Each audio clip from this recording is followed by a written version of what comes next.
পঞ্চায়ত ইলেকশ্যনত আপোনালোকে জানে যে মেম্বাৰৰ প্ৰতীক চিহ্ন নাথাকে। কোনো পলিটিকেল পাৰ্টিয়ে নিজৰ চিম্বলত কেণ্ডিডেট দিব নোৱাৰিব। কিন্তু AP মেম্বাৰ আৰু JP মেম্বাৰ এই দুইটাত আমাৰ চিম্বল থাকে। মেম্বাৰ আমাৰ পাৰ্টিয়েতো টিকট নিদিয়ে মেম্বাৰ মানে পঞ্চায়ত সভাপতিজন মেম্বাৰসকলে পিছত নিৰ্বাচন কৰিব। গতিকে সভাপতিৰ সময়ত পাৰ্টিৰ কেণ্ডিডেট দিয়ে নিদিয়ে জিকাক মানুহে আকৌ দলতো যোগদান কৰিব পাৰে বা আমাৰ দলৰ মানুহো খেলি জিকিব পাৰে।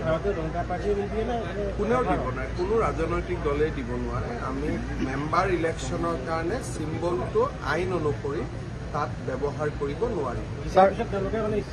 য'ত যোগদান কৰিব পাৰিব। এইটো ফৰ দ্য ফাৰ্ষ্ট টাইম যাতে পঞ্চায়তক আমি তৃণমূল পৰ্যায়ৰ পঞ্চায়তটোক ৰাজনীতিৰ পৰা আমি মুক্ত কৰি ৰাইজৰ কাৰণে সমাজৰ যিবিলাক মানুহে এটা অগ্ৰণী ভূমিকা ল'ব পাৰে। বহুত মানুহে পঞ্চায়তৰ কাম কাজক সমালোচনা কৰে। এইবাৰ তেওঁলোকে নিজে নিৰ্বাচনত উঠিব পাৰিব আৰু নিজে গোটেই ব্যৱস্থাটোৰ অংশ হ'ব পাৰিব।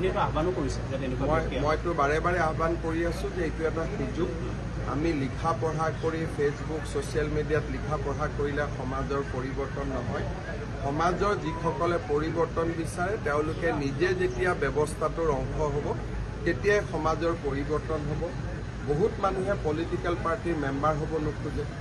কিন্তু এইবাৰ আমি সুযোগ দিছোঁ যে আপুনি পলিটিকেল পাৰ্টিৰ মেম্বাৰ নোহোৱাকৈ পঞ্চায়তৰ সভাপতিলৈকে আপুনি নিজৰ দায়িত্ব ল'ব পাৰিব আৰু যাতে এটা ইকুৱেল ফুটিং থাকে সেইকাৰণে কোনো ৰাজনৈতিক দলে টিকেট নিদিয়ে। এইটো নিজৰ ওপৰত কথা। কোনোবাই দলত যোগদান কৰিব পাৰে, কোনো যোগদান কৰিব নোৱাৰে। আনকি আমাৰ দলৰ এক্টিভ ৱৰ্কাৰেও ইলেকশ্যন খেলিব পাৰে, তাকোতো আমি বাধা নিদিওঁ। AGP BJP